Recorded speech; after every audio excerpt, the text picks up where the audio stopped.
Recently, on the just past AI presentation day, Tesla CEO Elon Musk announced a humanity robot called the Tesla Bot. This machine could perhaps unlock trillions of dollars of industry potential and could even bring an upgrade to the most important machine in all of industries, business, and economies. Tesla is highly advanced in autonomous self-driving technology and many areas of AI technology, ranging from computer vision to symbol recognition, and are focused on developing safe AI technology. The world is fast evolving, and robots are coming. Elon Musk wants to usher in their arrival. Let's take a look at how. The Tesla CEO Elon Musk revealed the Tesla Bot this week during an event devoted to advances in artificial intelligence.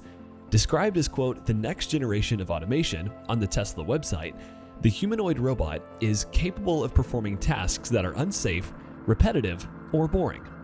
That makes sense, as many jobs are needing to be done, but humans don't want to do them, Musk says. What is the economy? At the foundation, it is labor, he said during the event. So what happens when there is no shortage of labor? The announcement comes as a surprise that the company is working on a humanoid robot. The endeavor, he argued, makes sense given the company's experience working towards self-driving vehicles. According to Elon Musk, Tesla is arguably the world's biggest robotics company because our cars are semi-sentient robots on wheels, stating that also the company would probably have a prototype ready sometime next year. He also noted that the robot, which is 5 feet 8 inches tall, and weighs 125 pounds, would not be physically threatening. Quote, at a mechanical level, at a physical level, you can run away from it, and most likely overpower it, Musk said to laughter during the presentation. The robot wasn't billed as a specialty tool, but instead as one that can tackle any manner of challenges. Can it navigate through the world without having to be explicitly trained? Without line-by-line instructions? Can you talk to it and just say, please pick up and use that bolt to attach it to the car with that wrench? Musk asked this to the crowd during his presentation. He added it should be able to go to the store and get groceries, and even do mundane jobs. The concept referred to as the Tesla Bot, an Optimus, was shown only in renderings. The company claims the robot will stand 5 feet 8 inches tall, or 1.52 meters, and weigh 125 pounds, or 56.7 kilograms, and be powered by 40 electromechanical actuators. Tesla's slides also called out some impressive sounding but nebulous features like, quote, human-level hands and, quote, dojo training. Musk also added that it's got the autopilot system in it, as well as cameras and a full self-driving computer, making use of all of the tools we've got in the car.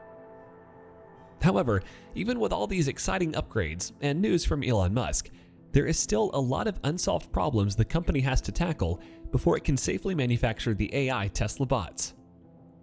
The challenge for Tesla, of course, is that its full self-driving feature has been delayed for years and still isn't ready for prime time.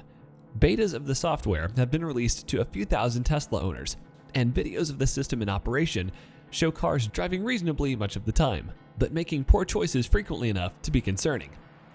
In one example, a car makes a sudden swerve into the right lane before taking a planned left turn. In another, a car attempts to drive into an open hole surrounded by construction cones. Tesla will face more difficult challenges in developing a robot. While the company currently relies on humans behind the wheel to help train its full self-driving feature, turning the wheel or tapping the brakes when the computer does something wrong, it won't have the same luxury with a humanoid robot. Some people have the patience to train a car because they have to sit behind the wheel anyway, and because of the dire consequences if the computer makes a poor choice. But far fewer people will have the patience to train a robot to perform mundane, low-stakes tasks, like selecting an apple at the grocery store, for example. Without thousands or millions of humans voluntarily training Tesla robots, the learning process will be exponentially more difficult. Furthermore, Musk's timeline of a year to a prototype stage is ambitious too. Making robots that can navigate complex environments with grace isn't easy. Just ask Boston Dynamics, which has been working on a bipedal and quadrupedal robot for years. Even its advanced machines take nasty tumbles with some regularity. Musk did allude to using the robots in factories, a setting where automation has obvious advantages. The advantages are so great that many factories are already highly automated. In those cases, though, it has been far easier and cheaper to adapt the workplace to suit the needs of the robot than to build a humanoid robot. Musk wrapped up the presentation by waxing philosophical about how robots could undermine the foundation of our economy. For generations, economists, engineers, and philosophers have worried that increasing automation could lead to civilization's collapse. While that day may come, the concerns have yet to be proven true. Automation has certainly led to job loss and social turmoil, but so far, civilization has been able to adapt. Experts on the matter frequently point out that automation can either replace workers or augment them, with the latter being preferable. Robots have been used to help surgeons, for example, allowing them to perform new procedures and revise existing ones to be less invasive. But robots can also replace workers, as they have in the automotive industry, which has lost over 500,000 jobs in the 2000s alone due to automation. A humanoid robot could threaten many millions of jobs that are currently too challenging to automate. If that happens, then, essentially, in the future, physical work alone will be a choice, Musk said. How will society adapt if humanoid robots do end up taking our jobs? Musk tossed off a frequently cited solution: universal basic income, stating that it could ease the transition, quote, but not right now, because the robot doesn't work. Atlas Dynamics Boston. A more well-known robot made an appearance this week too: Boston Dynamics humanoid Atlas. Now, Atlas is capable of doing parkour and gymnastics, as the company detailed in a new video and a blog post. The Atlas robot is shown moving through obstacles, jumping and running along with uneven platforms and a balance beam. Then, two robots spin and do flips, synchronized and mirroring the other. The evolution of Atlas. Looking back over 5 years of Atlas videos, it's easy to lose sight of just how much progress the team has made during that time. In fact, some of the improvements are invisible to the average viewer, even though they represent giant leaps. Quite literally, in this instance, in technology. Although Atlas was doing dive rolls and handstands and backflips in earlier videos, the underlying processes for controlling those moves has evolved. Atlas moves are driven by perception now, and they weren't back then, Quindersma explains. For example, the previous floor routine and dance videos were about capturing our ability to create a variety of dynamic moves and chain them together into a routine that we could run over and over again. In that case, the robot's control system still has to make lots of critical adjustments on the fly to maintain balance and posture goals, but the robot was not sensing and reacting to its environments. In this iteration of parkour, the robot is adapting its behaviors in repertoire based on what it sees.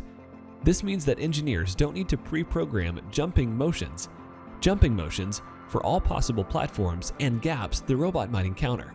Instead, the team creates a small number of template behaviors that can be matched to the environment and executed online. We decided to add the banked turn pretty late in our developmental process, says Yui Abe, a senior control engineer at the Atlas team. Adding that, quote, we were able to leverage tools developed for creating jock motions in other contexts to quickly create a prototype that we refined using a combination of simulation and robot testing. Simulation is an essential developmental tool for the Atlas controls team, both for evaluating new behaviors for robotic testing and for ensuring that new software changes don't negatively impact existing capabilities. But there's still no replacement for hardware testing, particularly in performance-limiting motions like vaulting. The robotics company Atlas had previously shown how robot dogs can go downstairs and open doors, and the dogs are now being used by some police departments. Let's take a look at some of the specs. Transformative mobility. The Spot is an agile mobile robot that navigates the terrain with unprecedented mobility, allowing you to automate routine inspection tasks and data capture safely, accurately, and frequently. High power. Atlas has one of the world's most compact mobile hydraulic systems, a custom battery, valves, and a compact hydraulic power unit enable Atlas to deliver high power to any of its 28 hydraulic joints for impressive feats of mobility. Dynamic. Atlas's advanced control systems enable highly diverse and agile locomotion, while algorithms reason through complex dynamic interactions involving the whole body and environment to plan movements. The Atlas project aims to make advances in robot hardware and software that allow us to match or exceed average human performance in dynamic mobility tasks. So guys, now that you've watched the video, what do you think about the Tesla bots, as well as Atlas Dynamics Boston? Let us know in the comment section below.